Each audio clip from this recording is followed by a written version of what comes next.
Jadi hadirin dirahmati Allah Ta'ala, sebelum kita mati, minimal ada keinginan kita untuk seperti mereka, seperti para sahabat radhiyallahu anhu, seperti para salafus saleh. Keinginan mungkin gak sampai seperti mereka, tahu-tahu belum sempurna mati, tenang.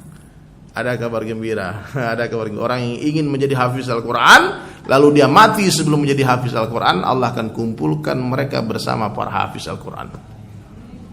Siapa yang ingin seperti sahabat radhiyallahu an, seperti Rasulullah sallallahu alaihi wasallam dan para nabi, lalu dia mati sebelum iman seperti iman para sahabat, insyaallah nanti dikumpulkan bersama orang yang dia tuju, para sahabat. Wasabiqunal awwalun minal muhajirin wal ansar. Nah, orang-orang yang awal masuk Islam dari kalangan muhajirin dan ansar, walladzina tabauhum bi ihsan, dan orang-orang mengikuti mereka dengan baik, radhiyallahu anhum wa radu'an. Allah ridho kepada mereka dan mereka ridho kepada Allah. Ya. Dunia inilah tempat kita berjuang. Di dunia inilah tempat kita menangis. Ayah bunda semua teman-teman sekalian, satu tetes air mata yang menetes di dunia karena takut kepada Allah akan padamkan api seluas samudra. Tapi tangisan hadirin di akhirat, tangisan darah sampai muncrat mata keluar biji mata karena menangis, tak ada manfaat air mata itu nanti di akhirat. Maka dunia inilah tempat kita menangis. Nah, mau menangis di sini, menangis di sana nanti. Ya. Susah-susah di sini untuk senang-senang di sana selama-lamanya. Hura-hura di sini, haru-haru di sana. Haru-haru di sini, hura-hura di sana. Ad-dunya jannatul kafir. Dunia ini surganya orang kafir, sijnul mu'minin, penjara bagi orang mukmin. Maka Bapak Ibu sekalian, ya udahlah, enggak usah banyak-banyak neko-neko lah di dunia ini. Ini enggak boleh, ya enggak boleh. Ini boleh, ini boleh. Azan berkumandang ke masjid. Kalau perlu belum azan dah di masjid. Laki-laki yang hatinya terpaut kepada masjid nanti akan dapat naungan dari naungan arsy-Allah, salah satu golongan. Makanya supaya bagaimana hati kita ada muallak dengan masjid, ada keterikatan dengan masjid, caranya bagaimana hadirin? Berlama-lamalah di dalam masjid. Iya. Ada dua jalan di dunia, ada dua tempat di akhirat. Bapak pikir, ibu-ibu ya, jangan dipikir orang yang menuju jahanam itu tidak bersusah payah. Mujahadah mereka Pak. Itu Fir'aun mati-matian, mengorbankan harta, diri, tenaga, pikirannya. Berkeringat dia, menangis dia, ketakutan dia, sampai mati dia. Tapi semua pengorbanan Fir'aun laknatullah alaih membawa dia ke dalam laknat Allah, terhina dunia akhirat. Namrud juga berkorban. Jangan hanya dipikir Nabi Ibrahim saja yang berkorban. Nah, maka Allah ini sayang sama orang umat Rasulullah. Umat Rasulullah sallallahu alaihi wasallam ini umat yang paling dicintai oleh Allah. Ayat yang saya baca di awal tadi apa? Kuntum khaira ummatin ukhrijat linnas. Kalian semua laki-laki dan wanita khaira ummat. The best of ummat. Umat yang terbaik.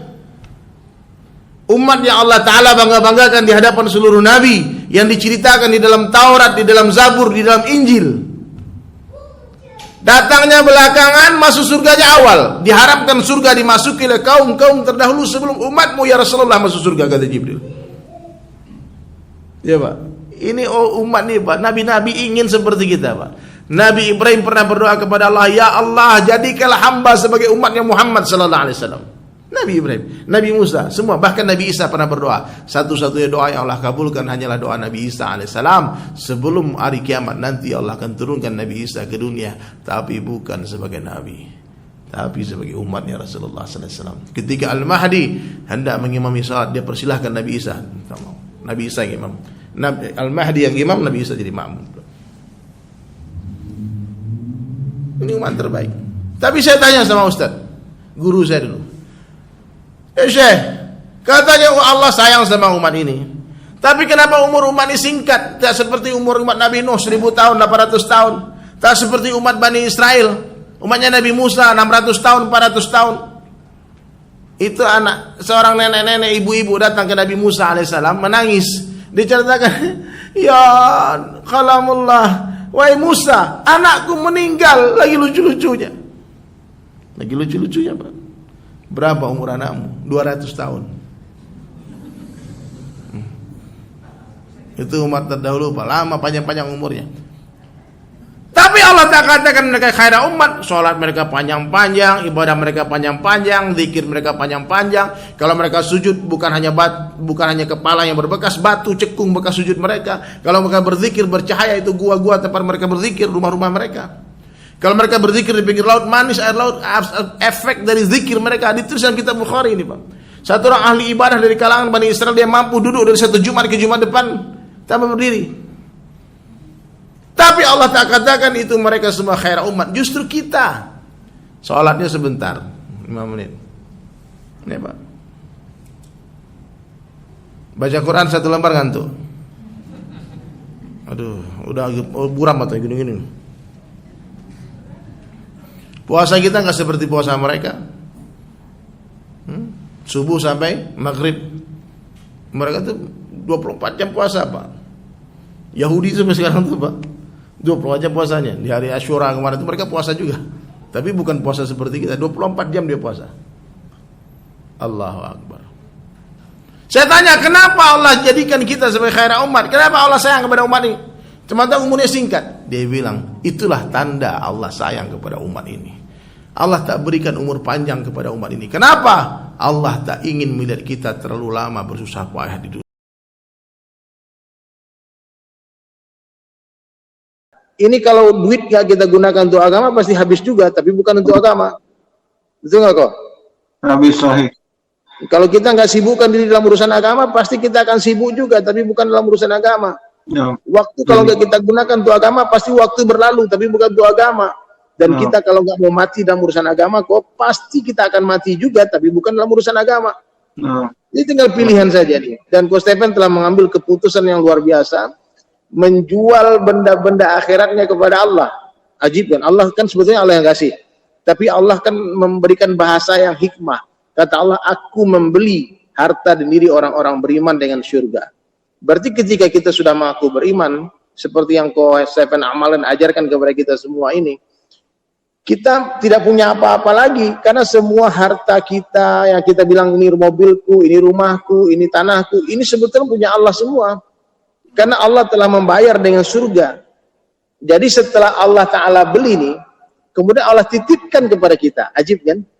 Saya pernah kok punya pengalaman kok. Dulu saya kan punya galeri lukisan di Bali. Jadi ada orang beli lukisan. Dia bayar dengan nilai 10 juta waktu itu. Ada satu lukisan dia beli, terus dia titip nih lukisan. Saya belum packing. Lukisan ini tetap saya gantung di kantor saya, tapi sudah punya orang. Pemiliknya titip, dia bilang saya akan ambil seminggu lagi. Dia mau keliling-keliling Bali dulu. Selama 1 minggu itu ternyata ada orang lain yang suka dengan lukisan itu kok. Dia suka dengan lukisan. Saya bilang, it's not for sale, brother. Ini lukisan sudah punya orang. Dia bilang, dia ngotot, dia bilang, you make again. Kamu bikin lagi yang baru. Kau bikin lagi yang baru katanya. Saya beli lebih mahal. Orang tadi dia tawarkan harga lebih mahal. Akhirnya saya tergoda. Ya udah, saya bisa bikin lagi kok lukisan kayak gini. Paling yang beli kemarin nggak ngerti juga bedanya kan. Akhirnya saya jual kok. Saya kasih sama orang lain dengan niat nanti saya produksi lagi, seminggu lagi orangnya datang. Nanti lukisan akan ada lagi yang baru. Ternyata belum seminggu orangnya datang kok. Nah, waduh, ini banting semua benda-benda di toko saya. Dia caci maki. Ya salah saya kan. Orang barang punya udah dia beli, dia titip, malah kita kasih orang lain. Mestinya kan minta izin dulu sama pemiliknya. Boleh nggak aku kasih dia? Iya. Yang gitu. Begitu juga dengan harta benda. Seperti Coach Stephen lakukan sekarang. Menjual rumah. Bagi saya itu gila kok. Saya mikir-mikir nggak habis pikir saya. Jual rumah.